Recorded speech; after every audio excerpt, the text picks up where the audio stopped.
Bonjour à toutes et à tous. Alors voilà, petite vidéo ici pour parler de Gundogan. Désolé, ça fait une semaine voilà, qu'il n'y a pas eu de vidéo, mais j'avais besoin de repos et j'ai encore besoin de repos. Mais ici voilà, il faut parler quand même de 2-3 sujets. Aujourd'hui on va parler de Gundogan, on parlera d'autres sujets par la suite.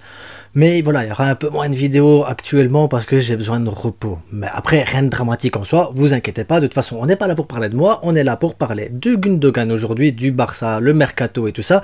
Gundogan est-il vraiment une bonne affaire pour le Barça? Eh bien, vous savez quoi? On en parle tout de suite.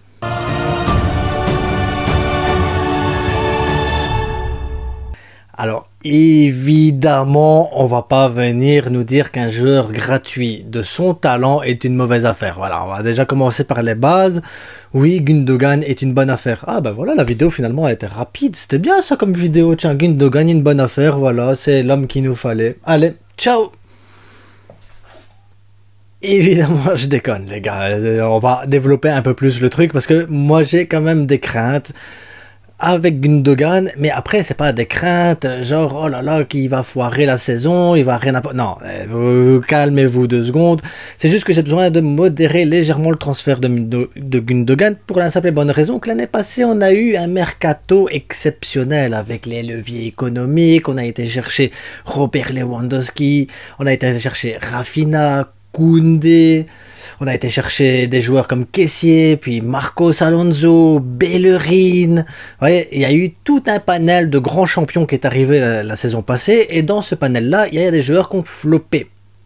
D'autres qui ont bien performé, et puis il y a des joueurs qui ont besoin d'adaptation. Maintenant, on parle d'un joueur expérimenté, on parle d'un joueur de 32 ans, un joueur qui a déjà joué pas mal de saisons, qui a déjà beaucoup dans les jambes, qui a beaucoup dans la tête, qui a beaucoup d'expérience, donc il va pouvoir, un peu comme Robert Lewandowski, s'adapter assez facilement, je pense, à un système de jeu. Je pense qu'il y a moyen que Gundogan nous apporte un plus. Maintenant, est-ce que ça va nous apporter un plus pour aller chercher la Ligue des Champions? Non. Est-ce que ça va nous apporter un plus pour pouvoir être plus régulier? Oui. Est-ce que ça va nous apporter un plus pour pouvoir justement développer un peu les jeunes et pouvoir faire tourner et avoir une meilleure rotation dans l'effectif? Je pense que oui. Maintenant, comme je vous ai dit, moi j'ai une crainte, et c'est le fait qu'ils viennent de City. Ouais, je dois être le seul au monde ici à vous dire « Ah là là, les gars, le gars il a été formé par Pep Guardiola, c'est la merde !» Ouais, je pense que je dois être le seul à vous dire une chose dans le genre. Parce que, je sais pas si vous avez remarqué, ces dernières années, donc Guardiola a fabriqué son effectif sur 7 ans ici pour gagner la Ligue des Champions. 7 ans les gars, hein, 7 ans quand même. Et à chaque fois, il a intégré un joueur, au fur et à mesure pour pouvoir avoir son équipe, pour bien la monter, pour pouvoir avoir ses automatismes et tout ça, son style de jeu bien formaté. Est-ce que vous avez remarqué également que ces joueurs-là qui sont bien formatés, donc je vais parler de Kevin De Bruyne, de Stones, on va parler Bernardo Silva, Gundogan, tous ces joueurs-là qui sont super forts quand même à City, une fois que tu les sors de City et que tu les mets dans leur équipe nationale, ça devient de la merde les gars. Kevin De Bruyne n'a jamais été performant comme il l'a été à City avec l'équipe belge. Vous ne verrez pas le même Kevin De Bruyne avec la Belgique.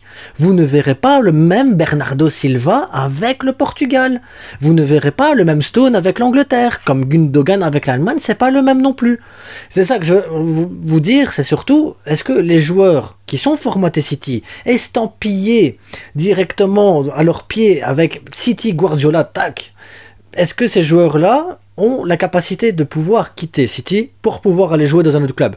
Et là, vous allez me dire, ouais, mais ça va, City, c'est comme le Barça, c'est la même famille, Guardiola, c'est un enfant de Cruyff, Xavi, c'est un enfant de Guardiola, donc forcément, il y a des similitudes, ça va fonctionner parce que c'est la même chose.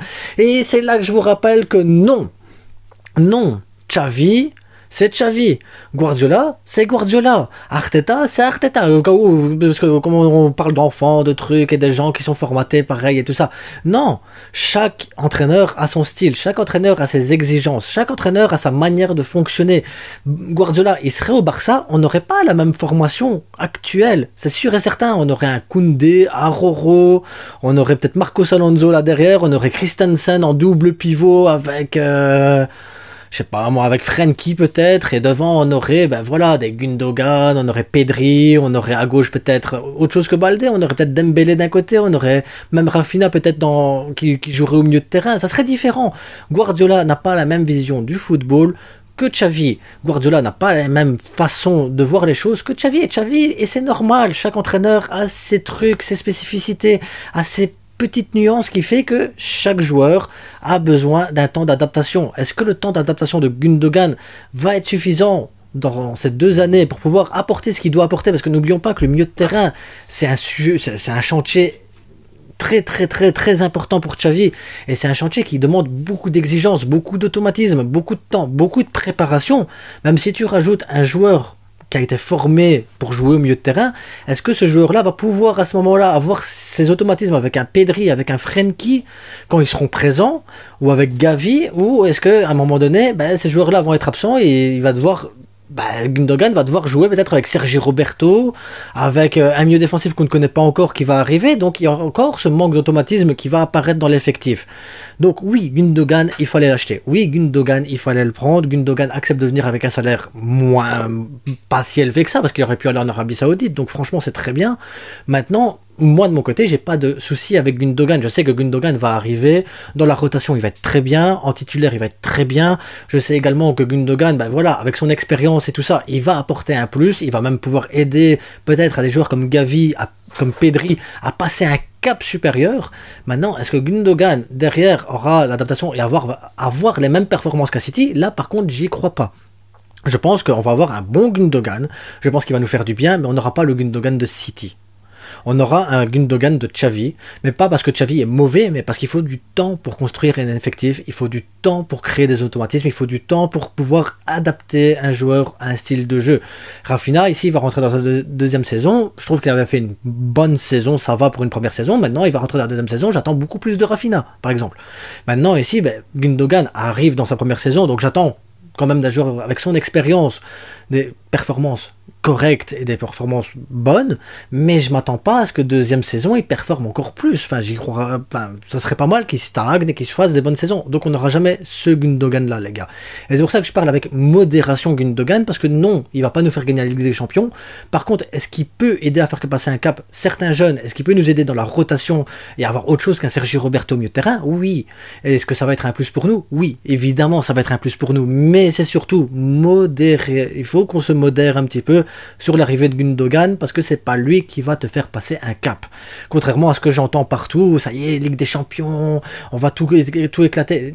C'est pas Sangoku, les gars. C'est pas Sangoku, c'est Gundogan, un joueur de 32 ans. Oui, il est fit, oui, il est en forme, oui, il a encore des minutes à jouer, oui, il peut encore donner énormément, parce que 32 ans, c'est jeune encore, les gars, parce que maintenant qu'on voit les joueurs qui sont entraînés, qui font attention à leur hygiène de vie, qui font attention à eux professionnellement, 35, 36 ans, ils sont encore là, hein. Regardez Messi. 36 ans, bientôt 37, le gars, il va chercher le ballon d'or, il va aller chercher un ballon d'or à son âge. Donc, il n'y a pas d'âge pour être talentueux au football, il n'y a pas d'âge pour apporter un plus. Regardez Modric, 45 ans, le gars, il a encore du football dans les pieds. Non, le problème, c'est pas l'âge, le problème, c'est le temps d'adaptation que va avoir le joueur pour pouvoir s'intégrer à un système de jeu qui n'est pas encore totalement mis en place non plus. Donc, voilà, c'est surtout sur ça qu'on doit modérer les choses. Maintenant, on va voir la suite du mercato, on parle de Brozovic contre Kessié. Il nous faut absolument un défenseur droit, parce qu'on ne peut pas garder Koundé à ce poste-là, et il va falloir, voilà, encore travailler et tout ça. Donc, le projet Xavi, le projet Barça va encore prendre du temps, les gars. Donc, moi, ce que je vous demande, c'est de la patience. C'est pas parce qu'on va chercher Gundogan, qu'on a Robert Lewandowski, qu'on a une équipe qui commence tout doucement à se dessiner, que forcément la Ligue des Champions est à portée de main. N'oubliez pas la patience, les gars, la patience. En attendant, je vous invite à vous abonner, liker, partager. Si vous n'êtes pas d'accord avec moi, mettez-le en commentaire en disant non, Gundogan, ballon d'or, Gundogan, c'est comme s'il avait 20 ans, il est trop fort. Non, mettez-moi en commentaire vraiment vos arguments si vous êtes contre, parce qu'il y a moyen, on va discuter. En attendant, les gars, je vous souhaite à tous une agréable soirée, une bonne journée. Je sais pas quand vous regardez la vidéo, mais ça fait toujours plaisir de vous avoir, même si vous êtes de l'autre côté, en fait. Mais ça fait plaisir quand même. Allez, ciao!